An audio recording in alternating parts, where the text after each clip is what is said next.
What's up, guys? It's Teague from Battle City Games. I'm back today with another one of our Lightning Overdrive deck profiles. Today, I'm bringing you a profile for a deck that has kind of faded out for a few years now, but was really popular back in, I believe, around 2016 when all the new support came out, and that is going to be Monarchs. This is personally one of my favorite decks, as I remember playing the game back when we got the original Monarchs like Mobius and Ryza and Force of a Breaker, and playing stuff like Magical Pot Turbo, where you would just really sit back on your defensive monsters and then tribute some of those Monarchs for effects that were back then extremely powerful and game altering. Now, in today, most of those effects aren't really, too strong, but luckily Monarchs got a lot of new support in order to give them their own tools to compete. So, let's go ahead and dive on in and see what new support from Lightning Overdrive makes this deck so good. Starting off, of course, you have triple Ether, the Heavenly Monarch. This is one of your best cards in the entire deck. Its ability to tribute summon on your opponent's turn and then to special summon a Monarch from your deck allows for not only some disruption, but allows you to potentially search a card that you want to be able to summon on your own turn. From there, we have one of the coolest Monarchs in terms of artwork, with Erebus, the Underworld Monarch. His ability to shuffle a card from your opponent's field or hand back into a deck is great because it's a non-targeting effect. So you can use it to get rid of a problematic card like Dragoons. But in addition to that, if you're going first and you summon him, you can also use it to set your opponent back a card going into their turn. From there, we have double Karaz, the Light Monarch. This is the classic card that you usually want to summon off of your Ether, as when he's summoned, you can destroy up to 2 cards on the field. Now, whoever's cards are destroyed, they get to draw cards for the number destroyed, but still having that disruption, in most cases, is going to be more important than the cards your opponent gets to draw. And in a lot of cases, you'll even use him to destroy himself and maybe another card you control to draw 1 or 2 cards, just depending on the game state. Just an absolutely great card for the deck, though. From there, we have the card that would be way better if it had 1,000 defense.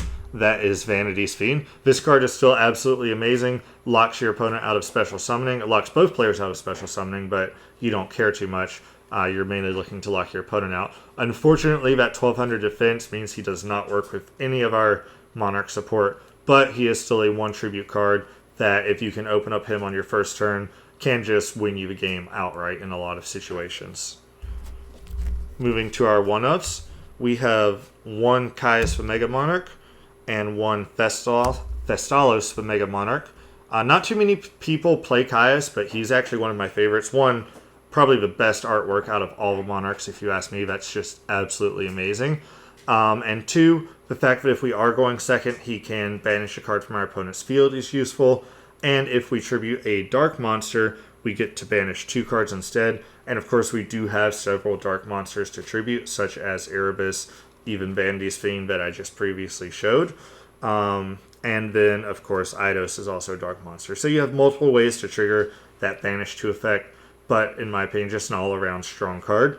And then Thestalos, the better one for going first, just allows you to look at your opponent's hand and discard a card. That hand knowledge is really important. If you're able to summon him on your first turn, you can set yourself up for everything you expect your opponent to do on their turn. And of course, the Mega Monarchs can be tributed with only 1 tribute summon if you're tributing a tribute summoned monster. For the last one, we have the 1 Madjuice Fiend. Luckily, Madjuice Fiend does have Monarch stats, which means he's searchable and works with all of our Monarch support. And he just says that monster effects cannot be activated. So not quite as powerful because if our opponent has a way to maybe just special summon out a couple monsters, link into something, and then run him over. But still can be extremely powerful if our opponent would need to activate monster effects in order to really get their board going. That's going to do it for the tribute summon monsters. Important thing in Monarchs is you want to make sure you have enough tribute summons to not brick, because unlike your smaller cards, most of the tribute summon monsters are not searchable unless you already have your tribute summon engine going. Moving on into some of the brand new support, we have triple Ancha Move Fright. Not sure if I'm ever going to actually get that name correct, but this card is just absolutely insane in my opinion. I can't believe people are not talking about it more. He has 2 effects, obviously, 1 pendulum, 1 monster. So the pendulum effect says that if you have no cards in your extra deck except Anshamuthite, you can destroy himself and then draw 1 card. You can only use that effect once per turn. But he's literally just an upstart goblin with that effect. And then his monster effect says he cannot be normal summon or set, and he must be special summoned from your face-up extra deck by having no cards in your extra deck except for himself, and you can only special summon him once per turn that way. And then if he leaves the monster zone, he is banished instead of going back to the extra deck. So essentially, not only does he draw your card to get you further into your deck, but he can then special summon himself out to act as tribute fodder. So even if you have nothing else going, if you have your domain plus him, then he becomes the material you need to tribute summon any of your Mega Monarchs. Or he's just automatically the material you need for something like Vanity's Fiend. So this really fixes one of the issues the deck previously had, where you were relying, in a lot of cases, solely on your Adea to not get shut down in order to be able to summon. Now you don't even need to commit your normal summon in order to get a card on board. Moving on from there, we are still playing 2 Adea the Heavenly Squire. This is the best summon in your deck to get started if you don't get hit with a hand trap.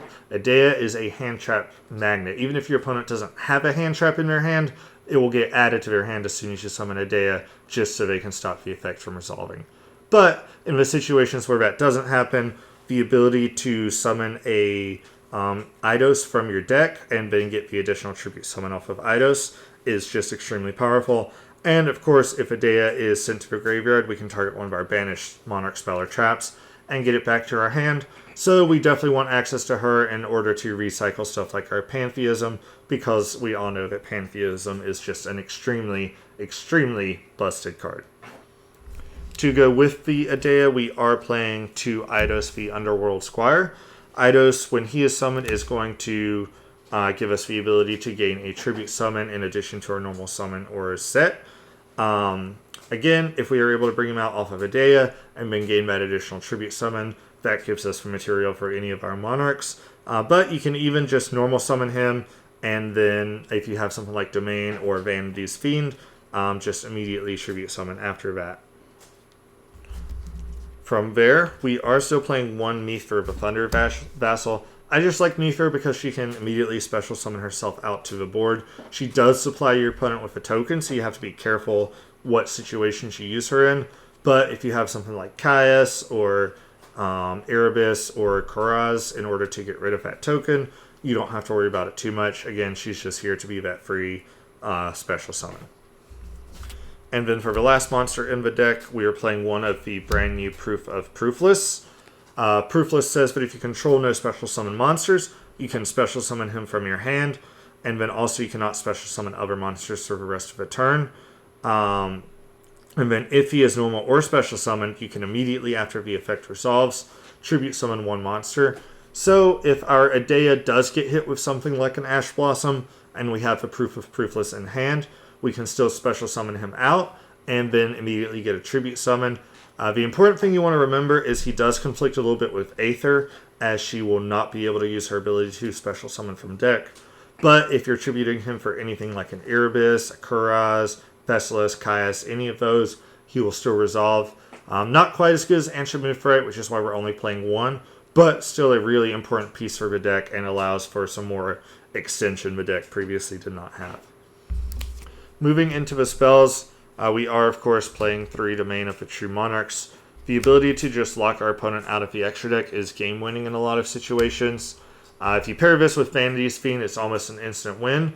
But, again, paired with any of your other tribute monsters, will lock your opponent out of the extra deck as long as you control a tribute summon monster.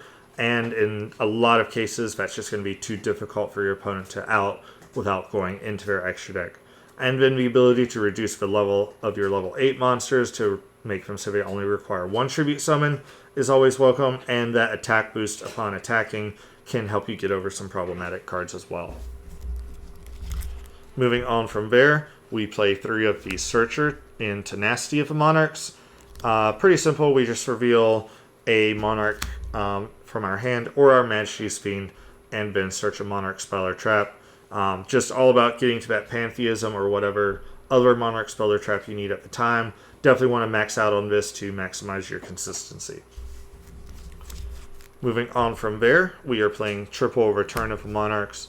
This is the classic tribute summon a Monarch, and you get to add a Monarch from your deck to your hand.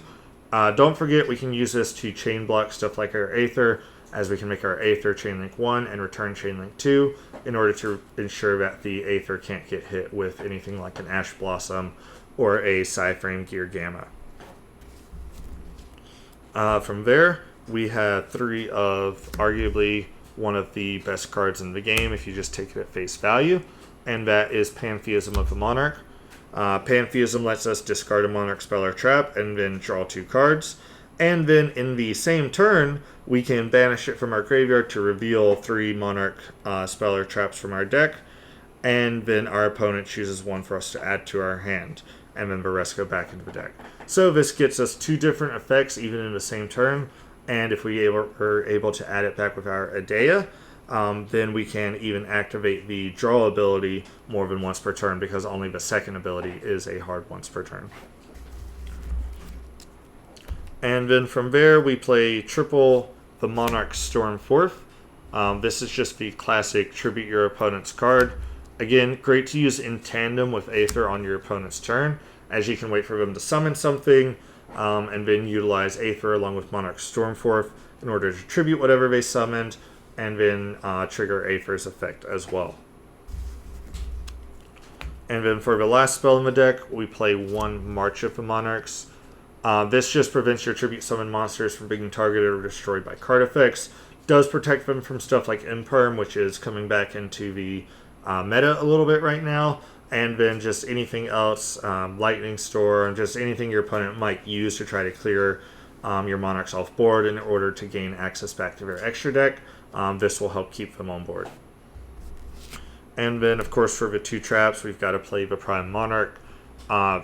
2 really great effects here. The ability to special summon itself out from a graveyard means that late game you can ensure that you still have monsters to bring back to board for tribute summon. And then, honestly, the ability to recycle your Monarch spell and traps from your graveyard in order to draw a card comes in extremely handy once you've used several Aether and Erebus to ensure that you don't start running out of targets to send from your deck to the graveyard to activate their effects. So that's going to do it for the profile, guys. I hope you enjoyed. I'm really excited to see how this deck can do in the upcoming format. Like I said, I think the additional cards we got from Lightning Overdrive just really kind of brought this deck back into a little bit of relevancy. As always, kind of let me know what you think about Monarchs down in the comments below. Do you maybe prefer extra deck Monarchs? Would you like to see what an extra deck Monarch profile would look like after Lightning Overdrive? Let us know. And if you enjoyed the video, make sure you hit that like button, and don't forget to subscribe so you don't miss out on all the upcoming Lightning Overdrive content that we have. Till next time, I'm Teague with Battle City Games.